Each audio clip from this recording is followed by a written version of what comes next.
Gracias a todos por venir y hoy continuamos con un ciclo de conferencias de divulgación que veníamos organizando desde hace ya todo el año pasado y durante todo el curso pasado. Lo hemos extendido un poquito este año, nos permite el presupuesto, y hemos aprovechado para invitar a Eduardo Sánchez Cabezón de la Universidad de La Rioja, y también fue el ganador del primer FameLab que se celebró, que fue en 2013. También es, digamos, socio fundador de la compañía de Big Bang Theory, de monólogos científicos. Y bueno, hoy lo hemos traído aquí, nos viene a hablar de números grandes, enormes, descomunales y desorbitados. Así que os dejo con él. Muchas gracias. Buenas tardes. ¿Qué tal? Pues nada, vamos a empezar. Números grandes. Vamos a empezar a hacer un concurso de números grandes. Necesitaría dos personas que se vayan conmigo aquí.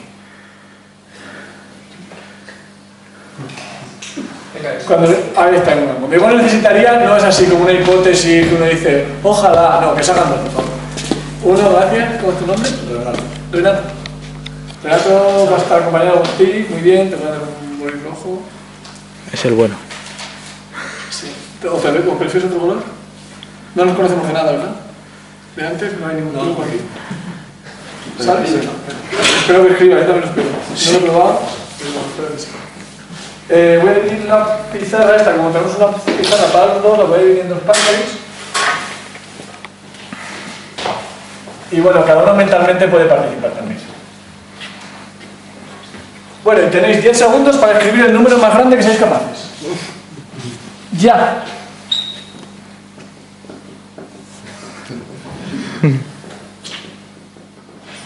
¡Basta! ¿Cómo te llamas tú? Yo, Fran. ¿Fran? Sí. Fran, joder. Está bien, está bien. Pero sí, es verdad que... Pero sí que te has dado cuenta, ¿no? Sí, sí, por supuesto. Tú te das cuenta. Bueno, sentaos porque me vale muy bien los ejemplos. ¿Eso que son todos dieces? Sí. No es un número binario que tú escribes muy... 10. Vale. Muy bien, tenemos aquí dos personas que cuando se les pide escribir un número binario, esto es lo mejor que te puede pasar. O sea, muchas veces yo he esta charla muchas veces, me ha pasado gente que ha escrito esto. Un número enorme, grande, lo más grande que podía, todo lo que había que empezar, no me vale. Hay mucha gente que se pone así despacio y empieza 1, 7, 8, 3, 2, y empiezan así a escribir. En 10 segundos le das tiempo a escribir 5 números, ¿no? Y luego hay gente que utiliza esta notación, ¿verdad? ¿Todo el mundo que está aquí entiende la notación que han escrito nuestros dos amigos, Fran y Renato? ¿Sí? ¿Todo el mundo la entiende? Vamos, como no voy a suponer nada de nadie, voy a suponer más o menos, voy a empezar desde el principio. Entonces, este hombre de aquí ha escrito 999, eso es 999.999 por 10 elevado a 199.999. Puedes haber elegido cualquier otra cifra, pero te has quedado con eso. Que es un número grande. Grande. O sea, tú esto lo ves al fin de mes en la nómina o en la cuenta y dices, o sea, muy bien, muy bien. Pero mejor también si ves esto. Ahora veremos por qué. Vamos a ver, esto es lo vamos a llamar entre nosotros que estamos aquí torre de exponentes, así entre colegas. 1, 2, 3, 4, 5, 6, 7, 8, 9, 10, 11, 12, 13, 14 dieces, una torre de exponentes de 14 dieces. Vamos a ver un poco eso de las torres de exponentes. Lo tendré eso ahí, me referiré a Fran y a Renato durante el resto de la charla, probablemente más a Fran que a Renato, pero por humillar. Los matemáticos tenemos normalmente pocas ocasiones de humillar a otra gente, pues, aunque sea entre nosotros, pues nos humillamos. Bien, entonces claramente el concurso lo ha ganado Renato. Vamos a ver por qué. Lo que decía de la notación, yo no voy a suponer aquí que nadie sabe nada. Entonces los matemáticos tenemos una notación que significa exponencial y que tiene un numérico pequeño ahí arriba a la derecha de otro número, y significa pues que el número de abajo hay que multiplicarlo por sí mismo tantas veces como dice el de arriba. Así. Yo sé que esto lo sabéis todo, pero como me lo he preparado, pues lo suelto igual. Entonces 2 elevado a 3 es 2 por 2 por 2, que le llamamos al cubo además. 5 elevado a 4 es 5 por 5 por 5 por 5, 4 veces el 5. 10 elevado a 5 es 10 por 10 por 10 por 10 por 10, y estos 10 elevado a algo, los exponenciales de 10, las potencias de 10, que les llamamos potencias también a esto, las potencias de 10 tienen esa cosa que si tú pones 10 elevado a 5 es un 1 con 5 ceros detrás, 10 elevado a 8 es un 1 con 8 ceros detrás, y así saben más o menos cómo de grande es el número. Así que las potencias de 10 nos dicen un número de más o menos tantas cifras. 10 elevado a 5 es más o menos un número de 5 cifras. Todos los números de 5 cifras pues están entre 10 a la 5 y 10 a la 6. Todos los números de 500 cifras están entre 10 a la 500 y 10 a la 501. ¿Sí? Así que las potencias de 10 nos sirven para decir más o menos un número de tantas cifras. Y todos los que estamos aquí estamos de acuerdo en que un número es más grande que otro si al escribirlo en la notación usual, no exponencial ni nada de eso, tiene más cifras que otro, ¿verdad? Cuando un número tiene más cifras que el otro es más grande. En eso estamos de acuerdo, y si no estamos de acuerdo, pues salid de la sala. Todos estamos de acuerdo. Bien. Entonces, de momento vamos a ver números más grandes que otros.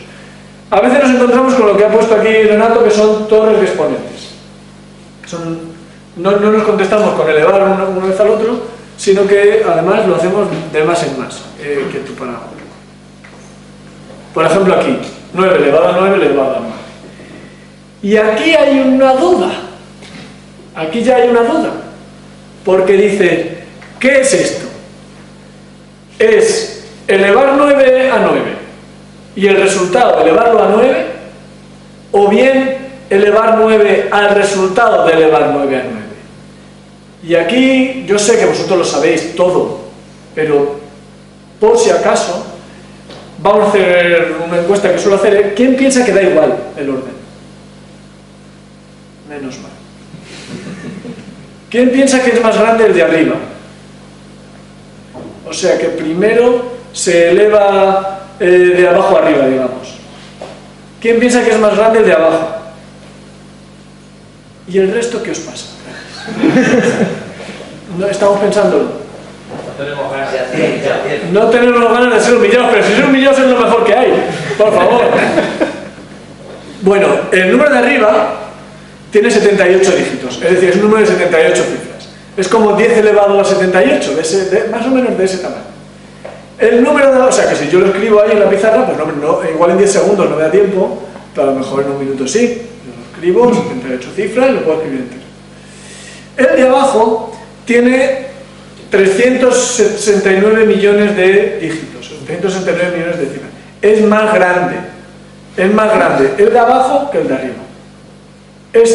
No sé si, claro, la gente que nacisteis antes del 83, os acordáis de una cosa que se llamaba la Espasa, que es una enciclopedia.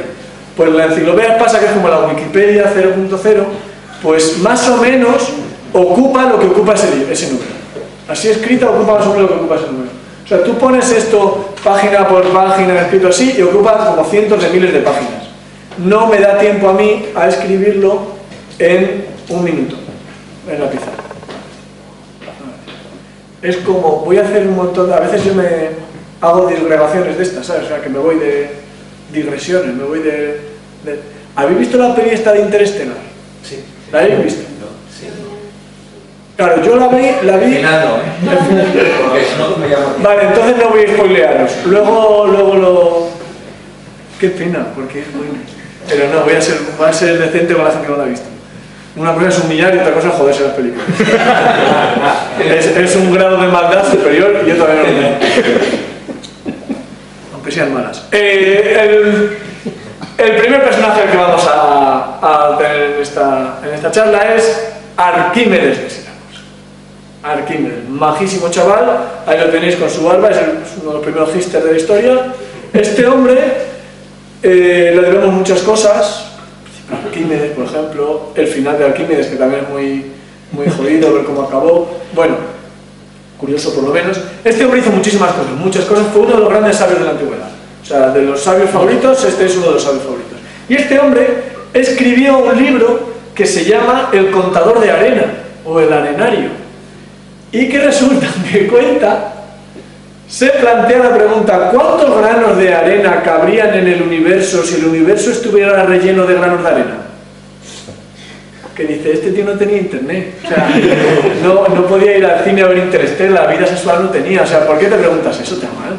Bueno, en este caso porque se lo preguntó el rey, entonces él, como la gente de aquella época, pues obedecía mucho a los reyes, pues te lo obedeció, se lo preguntó y escribió un libro para contar eso. Lo cual no tiene ningún interés, salvo que, bueno, tiene un interés, porque él da una visión del cosmos, que la visión del cosmos que tenía Arquímedes en aquella época, y este hombre, al escribir ese libro, se dio cuenta de que contar con números romanos, el número de granos de arena que cabrían en el universo, si el universo estuviera lleno de arena, es jodidísimo. Entonces se inventó una notación para expresar números muy grandes, que es equivalente a lo que hoy usamos como exponenciales.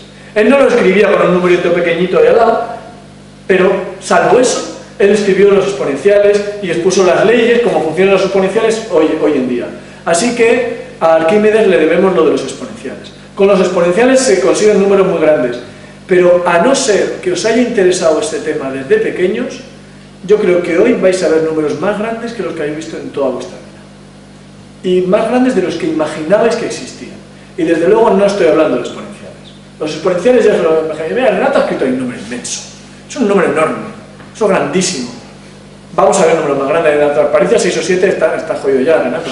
Tú ya estás, lo siento. O sea, en la siguiente ya.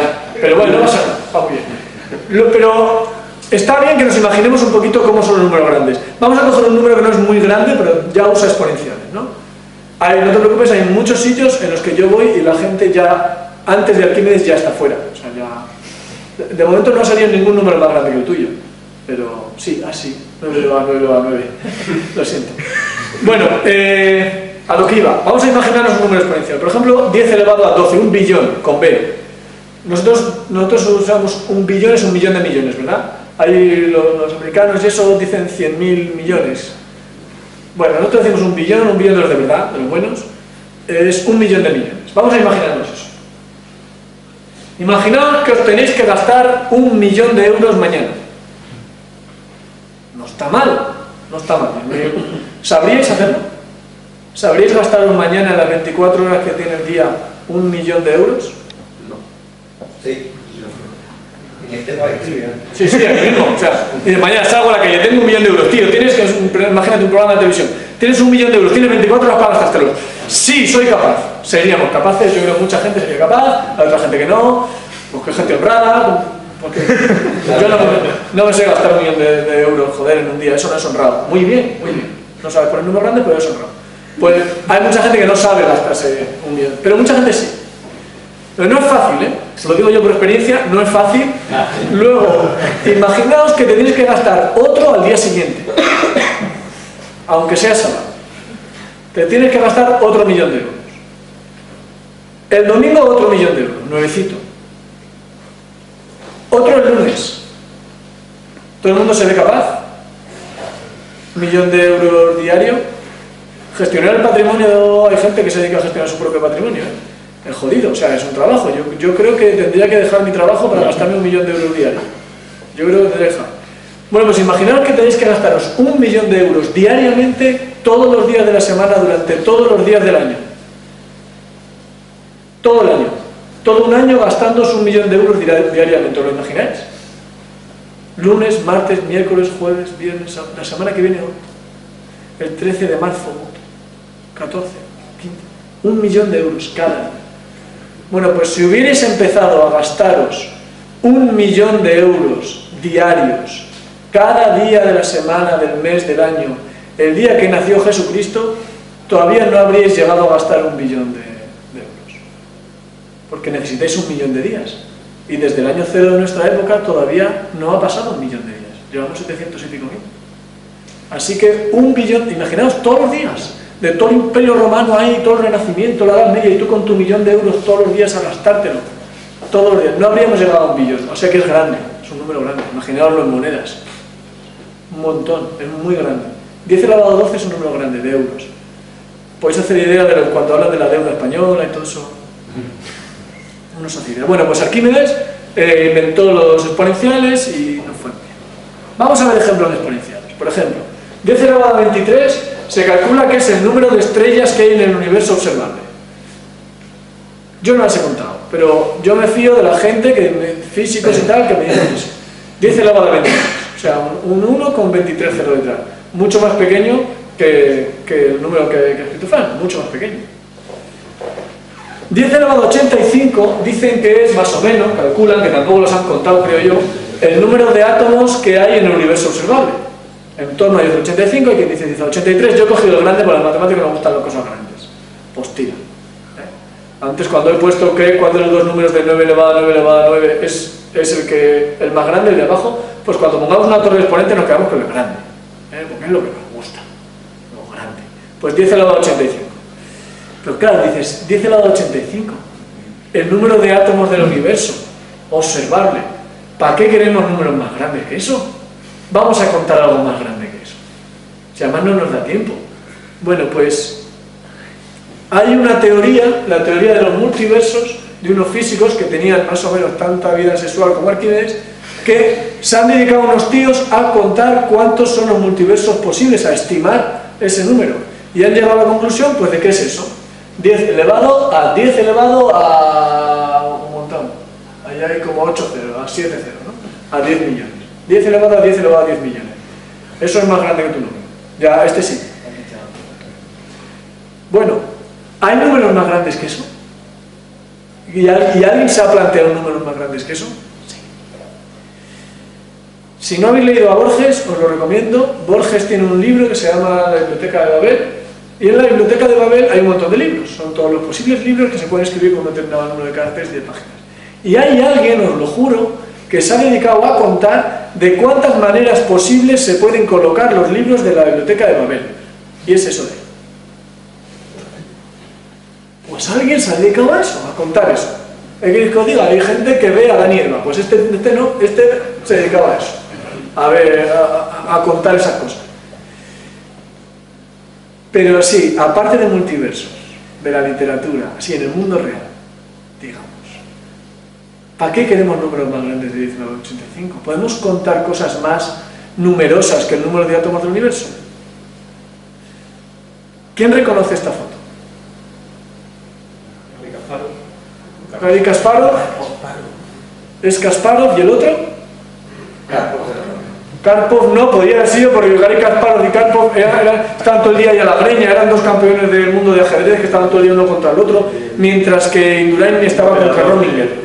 La misma el ordenador Deep Blue, eso es, el operador del ordenador Deep Blue. En los años que fueron los 90, ¿no? Un ordenador se planteó por primera vez en serio el poder vencer a un gran maestro de ajedrez, a un campeón del mundo de ajedrez. Y hubo un campeón del mundo de ajedrez, un gran maestro que se prestó a eso, Garry Kasparov, un grande, y le honra la generosidad que tuvo, porque no tenía nada que ganar, como mucho perder prestigio, por haber perdido contra una máquina, un gran campeón del mundo, ¿no?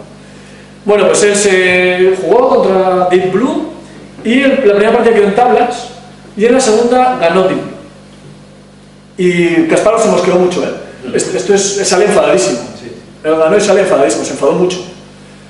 Pero, en mi opinión, le honra el haber participado en eso, y yo creo que es un hito en la historia de la computación también, y quizá, en cierto modo de ver, en la historia de la inteligencia artificial. Por primera vez, un programa de ordenador ganaba a un gran maestro de ajedrez.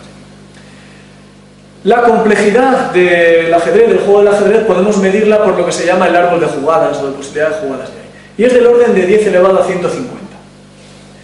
Entonces, en los años 90, hoy en día, más, por a puro poder de cálculo y de ciertos patrones que estaban en el programa de Deep Blue, un ordenador pudo vencer a un gran maestro de ese juego. Hay otros juegos más complicados que el ajedrez. El Go es un juego chino cuyo árbol de jugadas es del orden de 10 elevado a 365, que como vosotros sois personas que controla bien las leyes de los exponentes, sabéis que no es más o menos el doble que 10 elevado a 150. Muchísimo más grande que 10 elevado a 150. Hoy en día, 2014, estamos mucho más adelante en poder de cálculo que cuando Deep Blue. No hay ningún ordenador en el mundo que pueda jugar con garantías contra un jugador aficionado de Go, no ya contra un gran maestro. No hay ningún programa de ordenador que pueda jugar con garantías. Es demasiado complejo para atacarlo a potencia de cálculo. Es demasiado complejo para eso. Quizá, si la cosa evoluciona, pues pueden hacerlo, pero hoy por día no.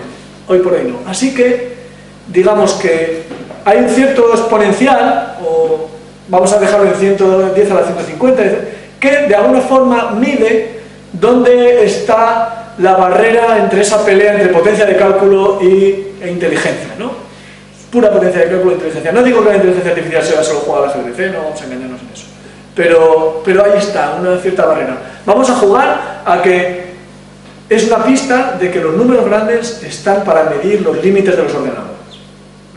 Los límites de la capacidad de computación de los ordenadores. La charla está dividida en 3 partes, este es el fin de la primera parte. ¿Qué tal? ¿Estamos bien de momento? ¿Sí? Si alguien siente que la cosa se pone complicada, que luego se pondrá, podéis agarraros al de al lado. La gente que estáis solos igual os conviene cambiar de asiento o pensar en alguien a quien queréis. Si se pone complicado, si veis que la gente se pierde. Y si veis que alguno de los de al lado se está perdiendo, podéis levantar la mano y decir, me parece que el de al lado no se entera. Y yo contesto. Tampoco le machaquéis mucho, pero podéis hacerlo así. Vamos un poquito más allá. Esta es una transparencia del blanco para que descanséis. Bien. ¿Quién reconoce eso? Eso es una anotación matemática en Twitter y no pone el signo de exclamación inicial por ahorrarse un carácter, sino que es una cosa que se llama exponencial, ¿no? 5 factorial, 5 factorial. Y 5 factorial es 5 por 4 por 3 por 2 por 1. En La Rioja esto lo decimos 5. Entonces tú ves, cuando la gente está dando los factoriales en el instituto se nota. Se nota porque oyes unos gritos dentro de las clases, tú vas por el pasillo, escuchas unos gritos que dan miedo, pero se nota cuando están explicando el factorial. Entonces, 5 es 5 por 4 por 3 por 2 por 1. ¿Sí? Esta es la definición de factorial. Si os dais cuenta, gente perspicaz y de formación matemática o científica o aficionados, 5 es 5 por 4. ¿Veis que lo de los gritos no es casual? No es casual, es una forma gráfica, sonora, de expresar la recursividad. Esto es recursivo. Es decir, que yo puedo definir cuánto es 5 factorial, 5 en función de 4 factorial. El anterior factorial. Una modificación y el anterior factorial. Así en general, con n, a los matemáticos nos encanta n, o sea, cuando dicen, no, yo es que soy matemática, no hago números, yo hago n y a sub n y todo eso. Bueno, pues n es n por n menos 1. Y así vemos que se define de forma recursiva, ¿sí? La recursividad, ¿os sentís a gusto con la recursividad? ¿Nadie se siente mareos, nada de eso? Bien, pues vamos adelante porque la recursividad va a ser muy importante. Muy importante. La recursividad, digamos, que es algo que se define en términos de sí mismo. Vamos a quedar así. La modificación de un caso más pequeño y al final podemos ir a un caso base que podríamos llamarle el 0 factorial o el 1 factorial, como queráis. Bien, eso es recursividad. Bueno, pues cuando los teóricos que empezaban a plantearse qué cosas puede hacer un ordenador, o un ordenador teórico, o qué cosas pueden resolverse de forma algorítmica, que eso lo planteó un señor que se llamaba Hilbert, un hombre muy majo, que puso un montón de problemas así a principios del siglo XX, que han dado para escribir montones de libros a la gente. Bueno, pues este señor tan amable hizo un problema que se llamaba el Entscheidungsproblem, porque el tío era alemán y hablaba así, que más o menos que decís, él quería ver si era posible plantear la solución a cualquier problema matemático mediante una algorítmica, mediante una serie de reglas que lo pudieran resolver. Entonces él lo planteó ahí, lo soltó, el tío era muy bueno soltando problemas, resolviéndolos también, pero no todos, este tío soltó este problema. Y entonces, en los años 20 y 30, hubo una gente que inició la teoría de la computación y la computabilidad, y esta gente quedó más o menos de acuerdo, y es las bases sobre las que construimos la teoría de computación, en que las cosas computables, las funciones computables, son aquellas que pueden definirse de forma recursiva. Computabilidad y recursividad son equivalentes, es un resultado de los primeros inicios de la computación. Alonso, Charles, Turing, toda esta gente. Así que de momento, si yo tuviera que tatuarme algo en mi vida, si mi madre me dejara, yo me pondría aquí recursividad y aquí me pondría computabilidad. Y así ya puedo ir, Guay, porque además no se me olvidaría nunca, recursividad es computabilidad, y me molaría, y además sería bastante friki, yo soy bastante friki, me gusta bastante el friquismo, y además serían unos bateazos guay, recursividad, computabilidad. Sirve para expresar que son equivalentes, y a lo largo de esta charla lo vamos a tratar como equivalentes, ¿vale? Por ejemplo, eso es computable. Yo puedo generar un algoritmo con un ordenador que tenga suficientes recursos y suficiente tiempo, o recursos de tiempo y memoria. Yo puedo calcular el factorial de cualquier número. Si le doy suficientes recursos, el factorial de cualquier número lo puedo calcular. Le costará más o menos, eso es otra historia. ¿Cómo de complejo le resulta calcularlo? Seguro que habéis oído hablar de complejidad computacional, PNP, NP completo, toda esa fiesta. Eso es otra historia. Le costará más o menos, pero es computable. Si le doy suficientes recursos, lo podrá hacer. ¿Sí? Todos estamos de acuerdo en eso. Entonces, recursivo es computable. Lo que esa gente no sabía era lo gordo que puede llegar a ser algo recursivo. Esta gente se planteaba una cosa que se llama recursividad primitiva, que no vamos a entrar en definiciones ni nada de eso. Esto no es una charla para que nadie muera, sino que para que más o menos nos enteremos de por dónde va esto. Tomad vuestro tiempo en haceros familiares con este hombre, que os resulte más o menos agradable. Este hombre, que si lo ves con un uniforme nazi, pues podría ser de una peli, esta pinta, se llama Wilhelm Ackermann. Pues Ackermann, que tiene pinta también de carnicero, no sé, ahí lo veo, de carnicero lo veo más amable. Ackermann era profesor de instituto, de matemáticas, era profesor de instituto, y este hombre hizo muchas matemáticas, muy buenas matemáticas, y entre otras cosas, este hombre se inventó una sucesión de números recursiva, por tanto computable, que no era recursiva primitiva, que era más gorda que lo que hablaban estos de los exponenciales y todas esas funciones que se pensaban que era recursividad. Este por primera vez dio un ejemplo, quizá no fue el primero, pero es como el ejemplo paradigmático de lo que es una función recursiva, pero no tan suave como el factorial y todas esas. Es otro tipo de recursividad que vamos a entrar en la siguiente transparencia a verlo, lo vais a pillar seguro, y vais a ver que la recursividad os da como otro saborcillo. Dice, ay va, también es recursivo, como mola, vamos a ver. Esto es para descansar de la foto de Ackermann, seguimos adelante. Multiplicar es sumar, multiplicar n por m es sumar n veces, ¿verdad? Esto lo aprendimos de chavales, y bueno, pues n por m, sumar n veces. Elevar un número a otro, como saben las dos personas que han salido a nuestro concurso, Frank y Renato, es multiplicar un número por sí mismo tantas veces como diga el exponente. Sí, elevar n a n es multiplicar n por sí mismo m veces. Ya veo conexiones neuronales ahí diciendo, esto tiene algo de recursividad, me está llamando, mi yo recursivo me está llamando a decir, sí. ¿Veis que defino cada función en función, valga la redundancia, de la anterior? La exponencial la define en función de la multiplicación la define en función de la suma. Igual que 5 factorial lo definía en función de 4 factorial. Es recursivo, pero tiene algo ahí, algo diferente, ¿verdad? Bueno, pues podemos seguir. ¿Quién no ha hecho esto en su casa? ¿Quién no se ha inventado esto alguna vez? Claro. Podemos usar la siguiente función, definir una nueva función que sea exponencial muchas veces. Le vamos a llamar flechita. Entonces, n flechita m es elevar n a sí mismo m veces. Lo dejo así 3 segundos para que pillemos esto. Podría seguir, ¿verdad? N flechita m, m flechita m sería n flechita n, flechita n, m veces. Y así, podría poner 4 flechitas, 5 flechitas. Bueno, pues Ackermann construyó una sucesión basándose en esto. Más o menos, ¿eh? O sea, aquí yo voy a hacer una versión muy sencilla. Pero es así, la función de Ackermann realmente es algo más sofisticado, pero es esto. Esta es la sucesión de Ackermann. El primer número es el primer número entero, el primer número natural, operando con sí mismo con la primera operación. 1 más 1, 2. No es muy espectacular, pero es un buen comienzo. El segundo número es el segundo número entero, el segundo número natural, perdón, utilizando la segunda operación. 2 por 2, 4. Mira, ya es más. El tercero es 3 elevado a 3. El tercer número natural con la tercera operación. 3 elevado a 3, que es 27, ¿no? Sí, que va creciendo. El cuarto número de sucesión es 4 flechita flechita 4, que es el más gordo. Esto ya es más grande. 4 elevado a 4 elevado a 4 ya es grande. Esto tiene muchos dígitos. Es un número que tiene muchos dígitos, no es tan grande como 9 elevado a 9 elevado a 9, ¿no?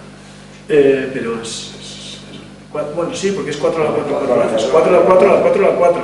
Ese es un número que tiene más o menos 10 elevado a 150 dígitos. Es un número muy grande. O sea, ya en el 4 estamos muy grandes. Es muy grande. Es más grande que tu número. Y el quinto es 5 flechita flechita flechita 5. Es 5 flechita flechita 5, flechita flechita 5, flechita flechita 5. Renato, aquí ha llegado el momento. Ya estamos aquí. Ya, pero eso todavía la flechita. Lo siento, nos hemos puesto con flechitas. Mira, oye, no pasa nada, ¿eh? El número R, vamos a ver, número de Renato, pues R es menor estrictamente que 5 flechita flechita flechita 5. Que no pasa nada. No pasa nada, ¿eh? No, uno tiene que aprender a ser humilde. ¿Cómo se escribe un número así? ¿Cómo de grande es un número así? ¿Qué notaciones podemos usar como para un número así? Porque ya los exponenciales no nos van a valer. Los exponenciales no los podemos usar. Hay varias notaciones, aparte de las flechitas. Hay una muy chula que me encanta a mí y que os la voy a contar, a ver qué os parece. Que es muy bonita. Os la podéis tatuar también. Ya os diré. Son números poligonales. Los números poligonales de Moser. Los polígonos de Moser. Bueno, pues un número n metido en un triángulo es ese número elevado a sí mismo. Así pues, 3 metido en un triángulo, ¿cuánto es? 27, ¿verdad? 4 metido en un triángulo,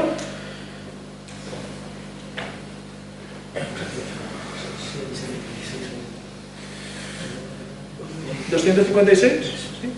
4 elevado a 4, 256. Vale. Un número metido en un cuadrado es ese número metido en ese número de triángulos. O sea, 4 en un cuadrado es 4 metido en 4 triángulos. Y vamos deshaciendo los triángulos de dentro a fuera. Un número metido en un pentágono es en ese número de cuadrados. Un lado menos. Así que un número metido en un polígono de m lados, es ese mismo número metido en ese número de polígonos de m menos un lado. Vamos a ver un ejemplo. Que ya estoy viendo que a alguien se le ha caído algo ahí.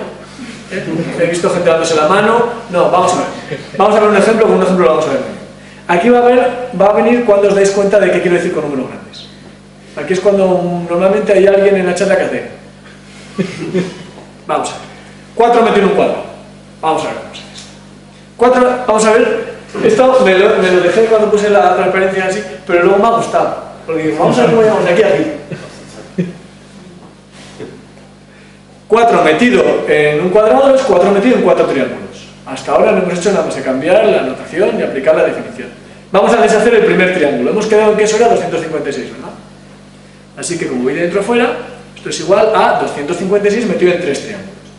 Deshago el primer triángulo. Eso es 256 elevado a 256, ¿verdad? 256 elevado a 256 metido en 2 triángulos. No lo he escrito porque es que queda feísimo. Así, el triángulo queda horrible. Deshago el siguiente triángulo. 256 elevado a 256 elevado a sí mismo. Es decir, elevado a 256 elevado a 256. Y deshago el último triángulo. Así que esto es 256 elevado a 256 elevado a 256 elevado a 256 elevado a 256 elevado a 256 elevado a 256 elevado a 256. Si no podéis dormir, funciona. Funciona guay. Tú te pones a decir cosas en cuadrados y venga, le tiras todo y acabas sobado. Todavía no he hecho a nadie. Pero aguarda. No cojas que viene. ¿Qué pasa con 4 metido en un pentágono? Dices, qué grande va a ser. Va a haber ahí una tira de exponenciales. Es 4 metido en 4 cuadrados, ¿no? Deshago el primer cuadrado. Si deshago el primer cuadrado, es 256 elevado a 256 elevado a 256 elevado a 256 elevado a 256 elevado a 256 elevado a 256 elevado a 256. ¿Sí? Metido en 3 cuadrados. Si ahora deshago el primer cuadrado, eso es ese número metido en ese número de triángulos. Ese número metido en ese... O sea, no, si cada triángulo lo pusiéramos en un átomo del universo, no cabrían los triángulos. No, es que estamos empezando a poner triángulos, metiéndolos en cada triangulito en uno de los átomos del universo. Si alguien pudiera deshacer eso, todos esos triángulos elevando, eleva, eleva, nos faltarían 2 cuadrados todavía. O sea, es eso metido en... Y luego hay que deshacer el siguiente cuadrado, que es eso en ese número de triángulos. Y nos queda un cuadrado. Esto es lo que yo llamo un número grande.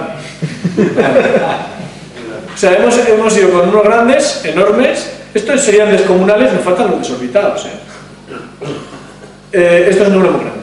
O sea, yo si esto es, tú vas a yo que sé, una discoteca o lo que sea, tía, me gusta, es como un 5 metido en un pentágono.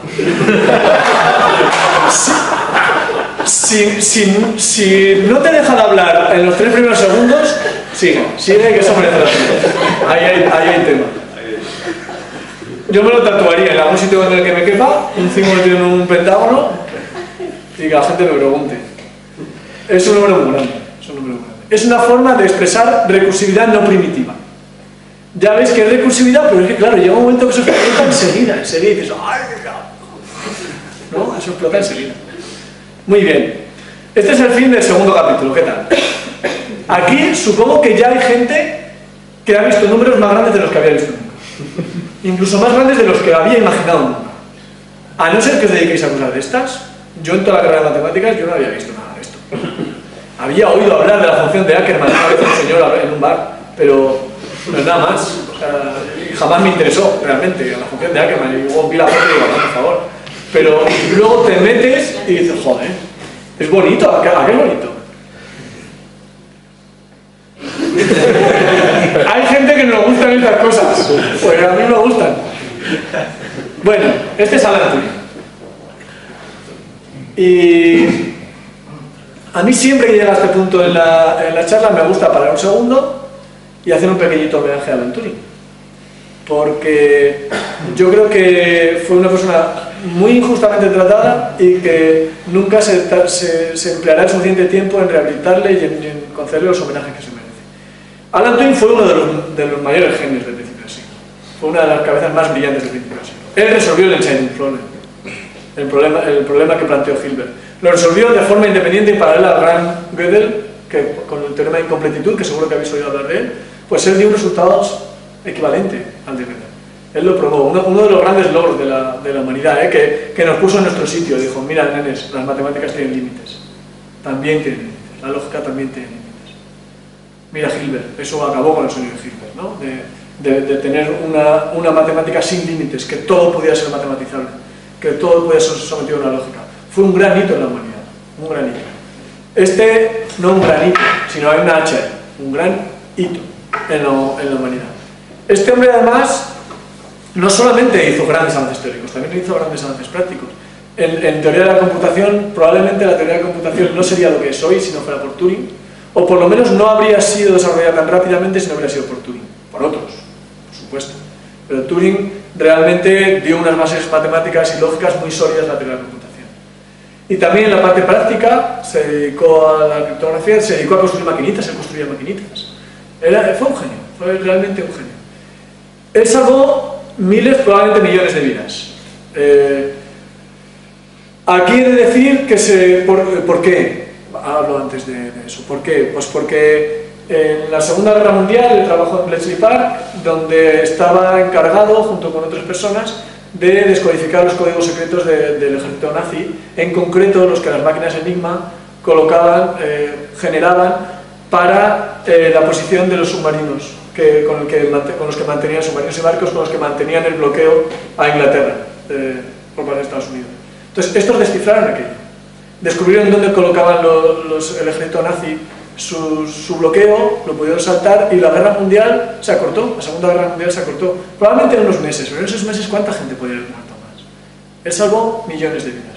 No él solo, también las máquinas Enigma, se les olvida mucho, hubo un gran grupo de matemáticos polacos resolviendo las Enigma. Muchas veces se da el crédito solo a la gente de Bletchley Park, también los polacos. Y sin embargo, este hombre fue condenado por la justicia del tiempo por ser homosexual. Por ser homosexual, hubo un robo en su casa y él al denunciar el robo se descubrió que vivía con su pareja, con su compañero. Y se le ofreció, se le hizo elegir entre la cárcel y una castración química, él eligió la castración química y bueno, poco tiempo después, se suicidó. No sé si solamente por ese motivo, probablemente habría otras cosas más, pero se suicidó. En el año 2012, que fue el centenario de su nacimiento, la reina de Inglaterra concedió el perdón retroactivo a Alan Turing. ¿El perdón por qué? ¿Por qué? O sea, era un gesto como que de ennoblecimiento a la figura de Alan Turing y realmente fue un gesto de propio ridículo. ¿Por qué? ¿Perdón por qué? Bueno, pues a mí siempre me gusta cuando sale la foto de Alan Turing, pues hacerle un pequeño homenaje. Así que vamos a hacer un pequeño homenaje así. Bien, Alan Turing puso los límites de la computabilidad, de lo que es computable y no es computable. Hemos visto, ¿os acordáis? Recursividad y computabilidad es lo mismo. Y hay números muy grandes, los números que van con la sucesión de Ackermann, los que hacen la recursividad no primitiva, que son recursivos, son computables y son inmensos. Esto, ¿os imagináis un número metido, un 5 metido en un pentágono, metido en un polígono de 12.000 lados? Enorme, pero eso es computable. Si yo le doy a un ordenador con suficientes recursos en suficiente tiempo, es computable. Se puede calcular. Hay números que no son computables, que por muchos recursos que yo le dé a un ordenador, por mucho tiempo que yo le dé a un ordenador, jamás podrá calcularlo. Hay números que por definición son no computables. Llegará un momento que sean más grandes que los de Ackermann, ¿verdad? Pues los hay. Y para eso vamos a ver un poquito qué es computable, vamos a ver cómo definió Turing lo de la computación y vamos a ver a un tío que dio números que no son computables. Y lo vamos a demostrar, que no son computables. ¿Estamos preparados? Esta es la parte gorda de la charla. ¿Sí? ¿Tenéis así bocata o algo, por si acaso? ¿Sí? Venga, vamos con ello. Vamos a ver con un esquema muy simple de una máquina de Turing. Hay montones de definiciones de máquinas de Turing, hay paradigmas de computabilidad diferentes, no vamos a entrar. Una definición muy simple para que todo el mundo la comprendamos. Una máquina de Turing es una cinta infinita, perdón, he puesto infinita y no el infinito está desterrado de esta charla. Infinito fuera. No encuentran ni siquiera en el debate de si el infinito es un número o no. Fuera del infinito de esta charla. Una cinta tan grande como yo quiera. Es un sucio truco que empleo para evitar la palabra infinito. Una cinta donde yo puedo escribir símbolos de un alfabeto. Para decirlo aquí, un alfabeto es unos y ceros. Vamos a crear un alfabeto de unos y ceros. Tengo una cabeza que puede leer lo que hay en la cinta, en una posición de la cinta, puede escribir en esa posición de la cinta y puede mover la cinta hacia atrás o hacia adelante. Y lo que tiene que hacer esa cinta, se tiene que leer, se tiene que escribir, se tiene que mover, se lo dice un programa. Un programa, una serie de instrucciones escritas en un lenguaje muy bien definido, basado en el alfabeto de lectura que tenemos, de lectura-escritura, está todo muy bien definido, todo muy bien. Su programa, la cabeza de lectura y la cinta infinita. Bueno, pues yo puedo codificar con mi programa, en mi programa las instrucciones para resolver cualquier problema computable. Turing demostró que con esta maquinaria tan rudimentaria, cualquier cosa que sea computable la puedo ejecutar. Yo puedo hacer un programa que calcule 5 elevado a 10 metido en un pentágono. Pues puedo hacer un programa que lo calcule. Vaya corriendo la cinta, vaya apuntando cosas en un sitio o en otro, vaya cogiendo las cosas que apuntaba antes en un sitio o en otro, y me dé la respuesta. ¿Sí? Lo puedo hacer. Cualquier cosa computable, una máquina de Turing lo puede hacer. De hecho, las máquinas de Turing son como nuestros ordenadores de hoy en día, son algo más sencillitas y sin pantalla táctil. Pero por lo demás, básicamente, teóricamente, son iguales. El modelo de computación que seguimos es el modelo de computación de Turing. Vale, pues hay problemas. Turing demostró que hay problemas que no son computables, que no son resolubles por una máquina de Turing. En concreto, voy a poneros un ejemplo, el problema de parada. ¿Sí? No es este parada, este tiene otros problemas. El problema de parada. El problema de parada quiere decir que si yo le doy un programa cualquiera, en estas reglas para escritura de programas que tenemos, le doy un programa a la máquina de Turing y le pregunto, máquina de Turing, este programa cuando yo lo ejecute, ¿va a parar? Porque si yo le pongo un programa que sea, vete, avanza siempre hacia la derecha, leas lo que leas, avanza hacia la derecha, eso no para. Entonces es un programa que no para, y los programas que no paran pues no me gustan. ¿Qué quieres que lo diga? No me gustan. Pues entonces yo, cuando tengo un programa, quisiera saber si va a parar o no. Ya lo quisiéramos en prácticas de programación, para que no tuviera que venir el profe y decirme, nene, has entrado en un bucle infinito.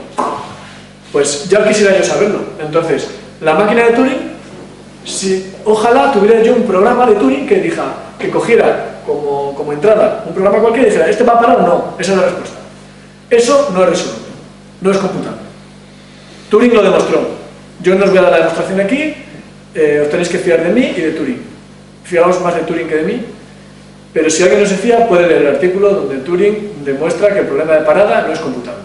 Entonces, eso es algo que vamos a asumir ahora entre todos. Si hay alguien que no quiera asumir eso, que se vaya a la misma. Estas amenazas nunca las ha nadie, pero pues, asumimos que el problema de parada no es computable. Y eso Turing lo demostró. Y está demostrado según las leyes de la lógica y podéis leer el artículo. Vale, entonces, este otro señor, y ya estoy acabando, no sé cuánto tiempo me queda mucho tiempo. Vamos, poco. 10 minutillos. Ah, bien, de sobra. Este es el último señor que va a salir aquí. Tibor Rado. Rado fue un matemático e ingeniero que se inventó una sucesión de números que no son computables. Y vamos a ver cómo la definió y vamos a demostrar que no son computables. Entonces, ¿cómo la definió? El número 1 de Rado es... Imaginaos todos los programas que le puedo meter a una máquina de Turing que tienen una instrucción. Todos los posibles programas dentro de mi alfabeto, de mis reglas para construir programas, los que tienen una sola instrucción. De esos programas, algunos se escribirán en la cinta, otros no, unos pararán y otros no pararán. De los que paran, me quedo con el que escribe más cosas en la cinta. Puede que escriba una cosa, puede que escriba 50. Con el que escribe más.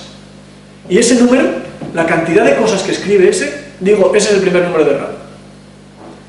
El segundo número de Rado es de los programas de una máquina de Turing, de 2 instrucciones, que paran, los que no paran fuera, el que más símbolos escribe en la cinta, me quedo con ese número de símbolos.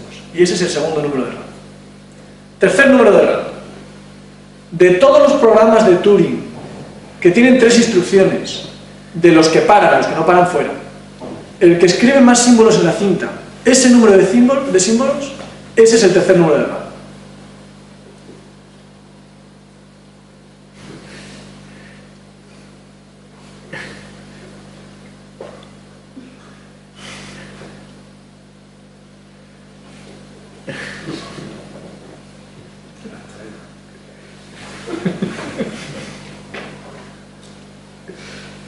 ¿Sí? Esos números no son computables. ¿Por qué? Vamos a ver. Hay cosas que pueda tirar. El teléfono no. La llave esta. Y la foto de mi prima. Bueno, es mi prima de verdad, pero no os la voy a enseñar. Imaginad que tengo una máquina, un programa de Turing, una máquina de Turing que es capaz de calcular los números de Rado. Es capaz de calcularlos. Quiero construir una máquina que sepa calcular, que sepa resolver computablemente el problema de parada. Voy a esta máquina y le digo: hola, máquina que resuelves el problema de parada. Sabemos que no existe, pero imaginamos que sí. Hola, máquina que sabe resolver el problema de parada. Te voy a dar un programa a ver si me dices si para o no. Ah, sí, trae. Este programa, ¿para o no para? Primera cosa que hago, evaluar el número de instrucciones que tiene el programa. Vale, tiene 17 instrucciones. Máquina de Rado.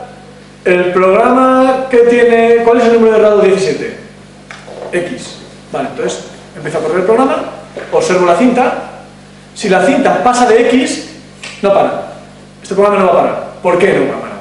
Porque yo sé que de todos los programas de máquina de Turing con 17 instrucciones que paran, el que más escribe en la cinta escribe X. Y este se ha pasado, así que este no para. Por tanto, si esta máquina existe, esta máquina que es capaz de resolver el problema de parada existe también. Esta ya sé que no existe, o sea que esta tampoco. ¿Sí? Así que los números de Rado no son computables. Hizo unos números, Rado se inventó unos números que no son computables. Les llamó los castorcitos laboriosos. Busy Beaver en inglés. El tío era bueno inventándose máquinas, poniendo nombres, pues era un poquito Disney. Mi prima por los suelos. Bueno, pues, ¿cómo son los números Busy Beaver? ¿Cómo son de grandes? Vamos a ver algunos. BB1 es 1. Una máquina de Turing con una instrucción, o escribe o no escribe, de los programas que pasan. Si escribe, pues la instrucción es escribe tal cosa, pues escribe esto. BB2 es 6. BB3 es 21. BB4 es 207. BB5 se sabe, por lo menos en 2013, que es mayor que 2.133.492.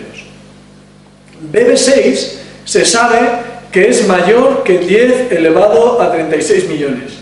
Se sabe que es mayor que eso, pero no se sabe. Se estima que la humanidad nunca sabrá, aunque sea la humanidad de Interstellar, nunca sabrá el valor del BB7 y el de BB6 probablemente tampoco. Se estima que nunca sabremos el valor exacto o una notación adecuada para dar el valor exacto del BB6 o BB7. Estas son cosas muy difíciles de calcular. Entonces, bueno, estos son los números más grandes que conoce la humanidad, los castorcitos laboriosos de Tibor Rado. Así que, si alguna vez Fran o Renato, bueno, Renato se te da bien, participáis en un concurso de números grandes, joder, tío, tú pones algo así,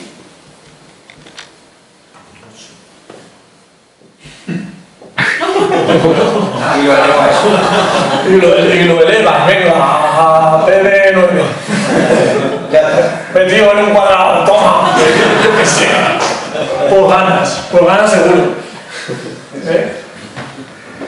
Así que ahora viene la parte de evaluación de la charla, que yo voy a poner aquí los objetivos que tenía la charla. Si en alguno de ellos se ha cumplido, aplaudís. Si no, no. Aplaudir en todos. Es que si no me paga el viaje de vuelta y yo tengo que estar en el sábado. Bueno, ¿a dónde hemos llegado? ¿Sabéis cómo ganar un concurso de números grandes? A no ser que hayáis estado en esta charla o que seáis un friki de estas cosas, o sea, nadie, o sea, retad a vuestros profes a esto. Retadles. Vais a ganar, seguro. Hemos conocido la importancia de la notación en matemáticas. ¿Imagináis escribir 7 en un pentágono en números romanos? No, o sea, la notación en matemáticas es muy importante. Y no es algo secundario en esta charla, el ir más allá de los límites de cosas que queremos contar estimula la creación de notaciones que luego nos han sido muy útiles. Hemos dado algunas ideas sobre recursividad no primitiva y computabilidad. ¿Sí? Ya está, son 5 y ya tengo la mayoría. Algo de difusión de la historia de la computación. ¿Sí? Y la más importante, despertar curiosidad por estas cosas. ¿Sí?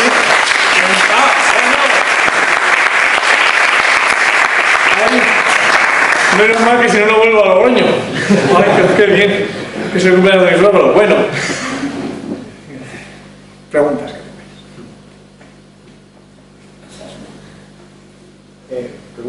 Sí, tenemos una y otra ya. Muchas de esas cosas lo había leído en un libro y plantea también una pregunta de si los números que usamos, la unidad, 2, siguen siendo válidos a escalas tan grandes. No responde nada, pero yo te lo digo a ti. ¿Qué quiere decir que siguen siendo válidos? Si siguen siendo válidos, si no hay un cambio de, por ejemplo, supone que tenemos una escala de 10 elevado a menos 100, eso sigue la escala como continua hasta el 10 elevado a 100, ¿no? Porque vamos en función vamos a ir contando. Ya números tan grandes. Claro, eso no quiere decir, o sea, que utilicemos estos estos números tan grandes no quiere decir que no podamos coger cualquier entero, estamos hablando de los enteros, porque, eso no lo he dicho desde el principio de la charla, pero estamos hablando de números enteros, que esa es otra, o sea, que es un número, eso nos da para charlar, ¿no? No quiere decir que yo use números exponenciales, no quiere decir que no pueda hacer algo así, este número, ¿no? Porque si no el 82 quizá no lo puedo poner como un número en esa notación de base y exponente. Y tampoco quiere decir que no pueda poner números así. Y poder llegar a todos los números naturales utilizando notaciones. Lo que pasa es que para llegar muy lejos pues tendré que pegar algunos saltos gordos como este. Pero todo lo que hay por medio sí, pues lo puedo coger con los números que ya he conocido. Estamos hablando, sí, de crecimiento de números, más que de hacer un recuento de todo lo que hay por medio. Nadie nos planteamos hacer un recuento de lo que hay por medio. Bueno, yo conocía algo de los números de Ackermann, pero me preguntaba si hay algún resultado positivo de matemática, alguna propiedad que se sepa demostrar de números que no están al alcance de nuestra... Si estos números intervienen en alguna demostración matemática... Bueno, si intervienen o si se conoce algo. Por ejemplo, te pongo un ejemplo que seguro que no es, pero imagínate un resultado que dijera el quinto número de Ackermann más 3 es primo, por ejemplo. Alguna propiedad que se pueda demostrar aunque no esté al alcance de nuestro conocimiento el tamaño de esos números. Sí, yo creo que nadie se ha planteado cosas así, porque es un poco, tiene relación con la pregunta anterior, no vamos al punto en la recta de los enteros, sino que vamos a propiedades de crecimiento, ¿no? Entonces yo creo que yo no conozco ningún resultado de esos, quizá hay algunos resultados, porque no son triviales, de comparación de números en las distintas notaciones, el de la flechita y los polígonos, de si este número en esta notación es mayor que este otro, ordenación de números de ese tipo. Algún resultado hay.